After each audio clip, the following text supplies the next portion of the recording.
ایک ایسا شخص جس سے پورا شہر نفرت کرتا تھا، جسے لوگ غدار، لالچی اور گناہگار کہتے تھے، جب وہ تاریخ کی سب سے بڑی ہستی سے ملا تو اس نے اپنا منافع بخش جو بزنس ہے، کاروبار ہے، اپنی دولت ہے، اپنا آرام صرف ایک جملے پر چھوڑ دیا۔ وہ شخص کون تھا اور کیسے ایک ٹیکس لینے والا جو ہے، محصول لینے والا جو ہے، بائبل کا عظیم رسول بن گیا؟ چلیے جانتے ہیں متی رسول کی اس حیرت انگیز اور زندگی بدل دینے والی کہانی کو۔ مسیح میں آپ سب کو سلام کہتا ہوں اور مسیح کی سلامتی آپ سب پر، آپ کے گھرانوں پر چاہتا ہوں، اور یہ سلامتی بنی رہے۔ اور S F S living hope church میں آپ سب کو ویلکم کرتے ہیں۔ اس چینل پر بھی خدا آپ سب کو بہت زیادہ برکت دے۔ اور ہم نے سیریز شروع کی ہے 12 رسولوں کی، یسوع مسیح کے 12 شاگرد اپوسٹلز کی، جن میں سے آج ہم پہلے پر بات کرنے والے ہیں۔ یوں تو ترتیب وائز تو نہیں، لیکن متی رسول سے ہم شروع کریں گے۔ خداوند یسوع مسیح کا جو یہ شاگرد ہے، یہ اپوسٹل ہے، اس کے بارے میں ہم جانیں گے۔ اور مزید اگر آپ جاننا چاہتے ہیں دوسرے رسولوں کے بارے میں بھی، اور اس کے متعلق ہم مزید ویڈیو بنائیں گے 1 بائی 1۔ پہلے متی کے بارے میں ہم جانتے ہیں۔ متی رسول ایک گناہ گار سے خدا کے چنے ہوئے خادم تک، چنے ہوئے اپوسٹل تک، چنے ہوئے شاگرد تک، جو مرکزی حوالہ جات ہیں وہ متی کی انجیل، اس کا 9 باب، اس کی 9 سے 13 آیات میں اس کے حوالے ملتے ہیں۔ مرکز 2 باب، اس کی 13 سے 17 آیت میں۔ پھر لوکا 5 باب، اس کی 27 سے 32 آیت میں۔ متی کا جو پس منظر ہے، محصول لینے والا لاوی ہے۔ متی جسے مرکز اور لوکا کی انجیل میں لاوی یعنی حلفئی کا بیٹا بھی کہا گیا ہے، کفرنہوم کے شہر میں ایک محصول لینے والا جسے ٹیکس کلیکٹر کہا جاتا ہے، یہ تھا۔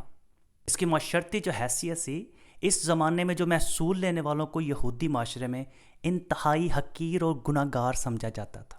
وہ رومی سلطنت کے لیے کام کرتے تھے، اکثر اپنے ہی لوگوں سے ضرورت سے زیادہ ٹیکس وصول کر کے ناجائز منافع کماتے تھے، اور یہ تنہائی اور نفرت کا شکار تھے۔ معاشرے کے مذہبی رہنما یعنی فریسی اور عام لوگ، عام یہودی جو تھے، ان سے بائیکاٹ کرتے تھے، ان کے ساتھ کھانا تک نہیں کھاتے تھے، نہ سلام لیتے تھے، کچھ بھی نہیں، بلکہ ان کو معاشرے کا ناسور سمجھتے تھے، گناہ گار ترین انسان سمجھتے تھے، کیونکہ یہ روم کے ساتھ مل کر اپنے ہی لوگوں سے ٹیکس وصول کرتے تھے۔ یسوع مسیح کی بلاہٹ پھر متی کے لیے کس طرح سے ہوئی؟ وہ ایک جملہ کون سا تھا جو یسوع مسیح نے اسے بولا اور وہ اپنا سب کچھ چھوڑ کر اس کے پیچھے ہو لیا؟ یسوع مسیح کی بلاہٹ تھی، میرے پیچھے ہو لے۔ اناجیل ہمیں بتاتی ہیں کہ ایک دن یسوع کفرنہوم میں محصول کی چوکی کے پاس سے گزر رہے تھے۔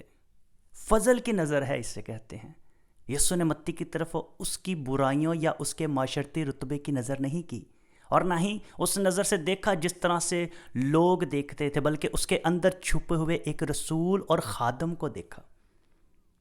یہ یسوع مسیح کی بلاہٹ تھی اس کے لیے۔ اور متی کا رد عمل کیا تھا؟ یسوع نے صرف اتنا کہا، میرے پیچھے ہو لے۔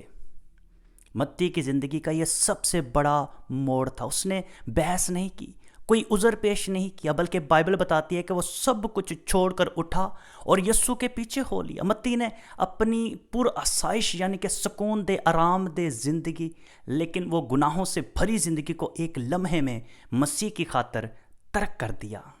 اس کے بعد ہم متی کے گھر میں ایک عظیم ضیافت دیکھتے ہیں۔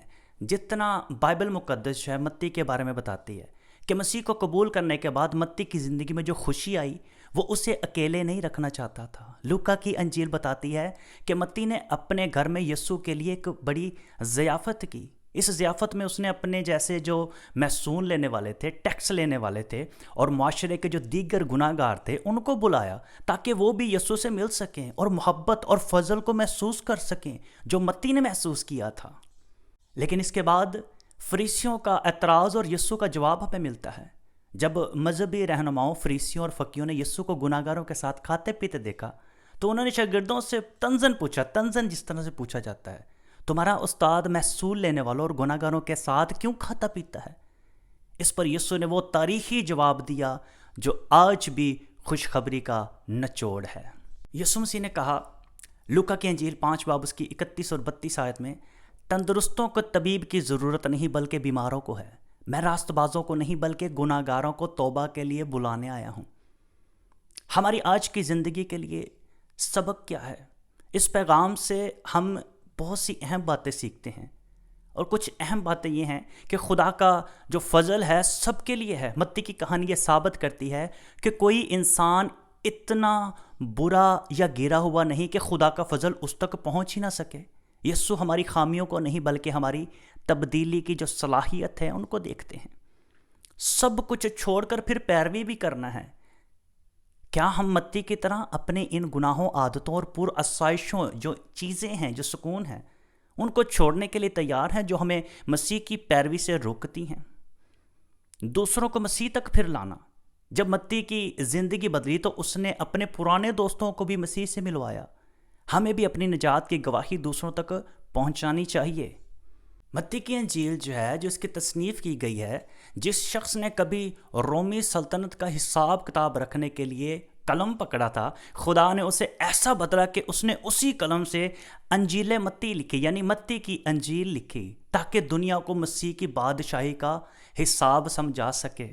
اور خلاصہ یہ ہے کہ متی رسول کی زندگی ہمیں سکھاتی ہے کہ مسیح کا پیار ہماری حیثیت، ہمارے ماضی اور ہماری غلطیوں سے بہت بڑا ہے۔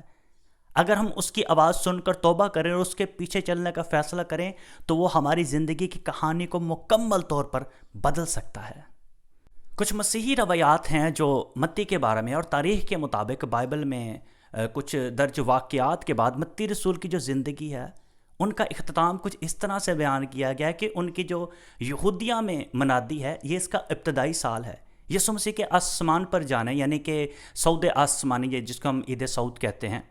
اور پینتیکوس کے دن اس کے بعد متی نے اپنے ساتھی رسولوں کے ساتھ مل کر یروشلم اور یہودیہ کے آس پاس کے علاقوں میں خوشخبری سنائی۔ روایت کے مطابق انہوں نے تقریباً 15 سال تک اپنے ہی لوگوں یہودیوں میں منادی کا کام کیا۔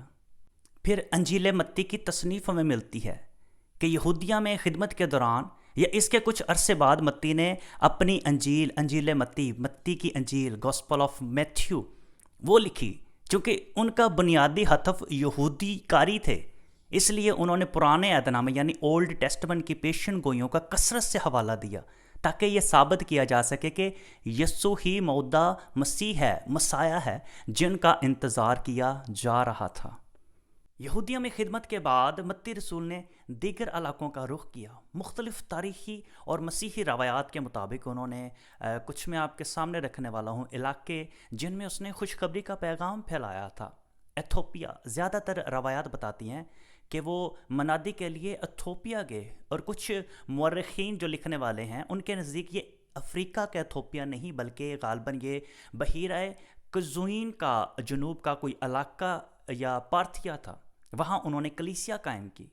فارس اور مقدونیہ، کچھ روایات کے مطابق انہوں نے فارس یعنی کہ پرشیا اور مقدونیہ یعنی کہ میسیڈونیا کے علاقہ میں بھی تبلیغ کا کام کیا، منادی کا کام کیا، وہاں پر بھی خوشخبری کا پیغام سنایا۔ جب ہم روایات میں دیکھتے ہیں کہ متی رسول کے آخری ایام اور موت کے حوالے سے سب سے مشہور اور مقبول کلیسیائی روایت یہ ہے کہ انہوں نے اپنے ایمان کی خاطر اپنی جان قربان کر دی۔